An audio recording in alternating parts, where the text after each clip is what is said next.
Les gens procrastinent parce qu'en fait, ils n'ont pas faim. Ouais, c'est ça. Tu vois, ils savent qu'ils peuvent... Parfois, non, est-ce que c'est pas aussi parfois parce qu'ils sont bloqués par des peurs? On peut reporter à plus tard ce qu'on doit faire parce que, eh bien, on a peur. Mais quand on a faim, est-ce qu'on reporte manger? Il a dit que tu connais quelqu'un qui procrastine. Donc, il a de l'argent, il a tout dans son garde-manger ou dans son réfrigérateur, il s'est préparé, il peut au moins commander à manger et il a très faim. Il procrastine. Ouais, non, effectivement, c'est... Donc, si tu n'as pas fait du résultat Ouais. que l'action auquel l'action que tu vas engager va te conduire, tu procrastines. Donc, c'est les gens qui n'ont pas faim qui procrastinent. Ouais. Et tu vas me dire, mais pourquoi est-ce que tu simplifies les choses comme ça? Non, je comprends, oui. Mais quand on a faim du résultat qu'on veut, on ne procrastine pas. Si tu es plus fier de l'état dans lequel tu es, tu dois, par exemple, tu fais une opération chirurgicale, mais la douleur atteint son paroxysme. Tu peux reporter ça? Donc, les gens ne sentent pas la vraie douleur. Ouais. Ils ont des consolations encore. Donc, quand le sommeil est plus consolateur que le résultat, tu procrastines et tu vas dormir. Oh, that's powerful.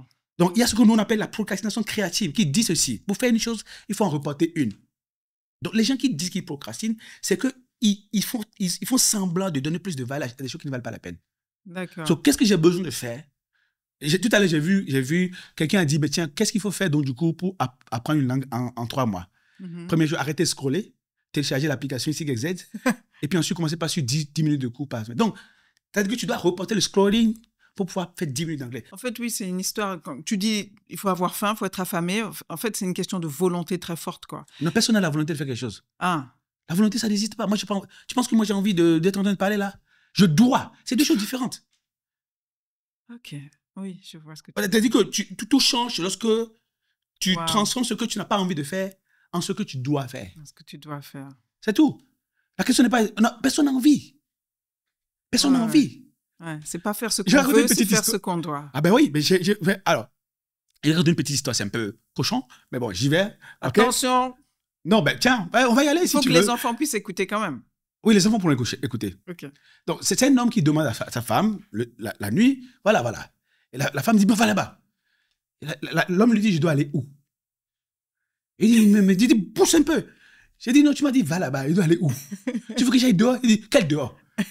La femme qui disait tout à l'heure qu'elle n'avait pas envie, elle dit, non, ok, si c'est pour aller dehors là, je suis là, je ne suis pas fatigué. Donc, quand tu comprends qu'est-ce que tu vas perdre en ne faisant pas une chose, tu n'as pas besoin d'avoir envie. Okay. Donc, la dame, elle a compris qu'elle perdrait son homme si elle dit qu'elle n'a pas envie. Elle n'a vraiment pas envie, elle est fatiguée. Mais l'homme dit, tu veux que j'aille où?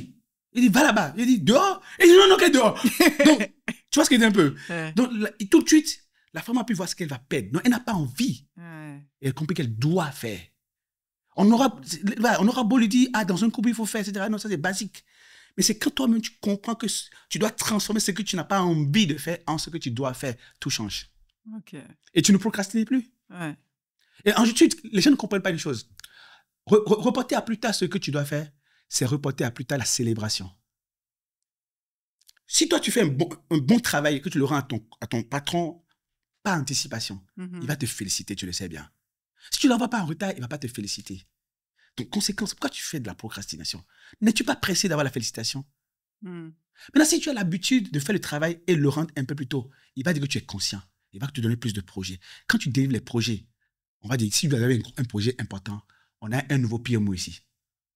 Et tu auras de la promotion. Donc, à chaque fois que tu reportes des choses importantes à faire, tu reportes les lauriers. Ta célébration, ta promotion. Quand tu répètes la semence, tu reportes la récolte. Donc, les gens veulent aller prendre du plaisir pour ne pas faire ce qu'ils doivent faire. Ils veulent regarder un feuilleton et ils ne veulent pas reporter ça. Le plaisir est beau. On va sortir ce soir. Ok, let's go, on va faire la fête. Quand tu reviens, tu es crevé. Tu sais même pas où tu es rentré. Tu te dis, oh, quand je suis rentré, tu es tellement fatigué. J'ai dormi jusqu'à 17h. Tu n'as pas honte, toi? Bon, bref, moi, je ne comprends pas comment les gens peuvent reporter à plus tard leur promotion, reporter à plus tard la capacité à générer de la valeur, la concrétisation de la génération. Comment ils peuvent se permettre de le reporter si banalement que ça? Quand on le fait, c'est parce qu'il y a un manque d'estime de soi? C'est parce qu'il y a un manque de quoi? On est dans une crise d'éducation aujourd'hui. Les parents ne sont plus là pour éduquer les enfants. Et quand ils sont là, ils les frappent, ils les grondent plutôt que de les écouter. Donc, effectivement, les enfants sont laissés seuls. Et ils n'ont pas appris à comprendre la vie. Moi, ma vie a changé quand mon père il était instituteur et il a eu son salaire de 35 000 francs. Il m'a pris sur sa moto-bécane. Il allait à la perception, il a reçu l'argent et il m'a amené dans un maquis, on a mangé pour 3 000 francs. Il me dit, quand on travaille, on peut manger comme ça. Mais ça peut être 30 mois de travail que tu as 1 heure de bouffe. Donc, c'est des choses qu'il faut inculquer aux enfants. Dès l'enfance. Donc, je comprends les enfants et les gens qui n'ont pas eu cette opportunité-là. Tous ceux qui ont connu l'argent avant de commencer à connaître le travail. Ouais. Tu vois, ce que mon père m'a appris, le jour où il m'a amené à la perception, il m'a montré ces 35 000. Et on a mangé pour 3 000. Et il m'a dit, c'est 30 jours de cravachage et de sueur qui donnent ça. J'ai compris le lien entre célébrer et travailler. C'est 30 jours de travail pour 3 heures de célébration. Mais les gens, ils ont inversé la donne, tu vois. Donc, ils veulent célébrer pendant 30 jours et travailler 3 heures de temps. S'il y avait un seul principe que tu voulais transmettre, le principe le plus important pour avoir une vie d'abondance, de prospérité, de sérénité, une vie bien, quoi, être bien dans sa vie, quel serait ce principe? La responsabilité à 100%. C'est tout. Si je suis en surpoids, c'est à cause de moi. Si je n'ai pas l'argent, c'est à cause de moi. Qu'est-ce que je peux faire pour améliorer ma situation? Je ne reproche jamais à mes équipes le fait que les chiffres ne sont pas bons. Jamais. Non, pas du tout. Non, parce que les équipes ne font pas les chiffres. Le système fait les chiffres. L'animation du système fait les chiffres. Ce sont les équipes qui animent le système, non? Non, c'est moi qui anime le système. Je peux déléguer l'animation du système à un manager sur un périmètre. Mais c'est moi qui crée le système. Donc, j'ai testé le système, je l'ai créé, je l'ai déployé. J'ai pris les gens, je les ai formés sur le système. Aussi, bien sûr, l'animation du système. Donc, s'il est bon, ça va produire du résultat. Donc, si les gens n'ont pas produit, j'ai dit, OK, mon système n'a pas marché. Comment est-ce qu'on fait pour qu'un système marche? Très bien. Il paraît qu'il y a 3 choses qui ne mentent pas. Dieu, le temps et les chiffres. Donc, si tu penses que tu fais la bonne chose, avec le temps, tu vas voir que ce n'est pas bon. Mais pour ça, il faut que tu aies l'humilité de regarder aux chiffres. Si les chiffres ne s'améliorent pas, c'est que ce n'est pas bon. Ne sois pas philosophique. Ne sois pas idiot et stupide. Les chiffres te diront que tu n'y es pas. Est-ce que tu vois un peu? Et c'est là que tu as besoin donc, du coup, de changer. Tu sais, moi, j'ai traversé une crise, je peux te dire, de juin 2023 jusqu'à, je vais dire, novembre 2023. J'ai passé peut-être la période la plus dure de ma vie d'entrepreneur.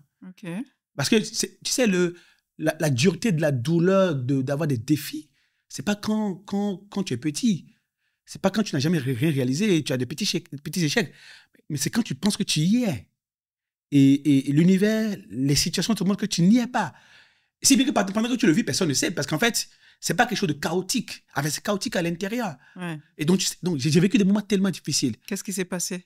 On a multiplié le chiffre d'affaires par 2 et les charges ont été multipliées par 3. Et au lieu de continuer à chercher du chiffre d'affaires, j'ai voulu lever des fonds. Et donc, je sais chercher du chiffre d'affaires. Et donc, du coup, je me suis retrouvé du jour au lendemain avec peu d'argent et beaucoup de charges. Et c'était quoi? Parce que tu avais embauché du monde, Bah oui, tu fais de la croissance, tu embauches du monde. Oui, c'est ça. Voilà. Et donc, du coup, tu te retrouves à rater les mois de salaire. Et quand tu penses que c'était derrière toi, que ça n'allait plus jamais arriver. Et donc, j'ai dit, OK, au début, je jouais la victime. tiens, et c'est parce que tel décaissement n'a pas été fait à temps, etc. Tu as dit, non. Rien de tout ça. Tu ne sais pas gérer la croissance. C'est tout. Quand je me suis dit à moi-même, tu ne sais pas gérer la croissance. J'ai dit, oh my God, je ne sais pas gérer la croissance. Je te dis, les mêmes collaborateurs qui étaient déprimés quand j'ai fait les ajustements, ils sont très engagés. Ceux qui sont partis, ils regrettent. Ah ben, une bonne partie. Donc, pour te dire qu'en fait, si tu dis que si tu as la responsabilité à 100%, tu n'es jamais à cause de quelqu'un. Jamais. Comment tu as fait donc pour redresser cette situation une fois que tu as pris tes responsabilités? J'ai compris, il faut continuer à faire le chiffre d'affaires. Je sais vendre. Je sais vendre et j'ai des produits pour vendre. Donc, du coup, il faut aller vendre.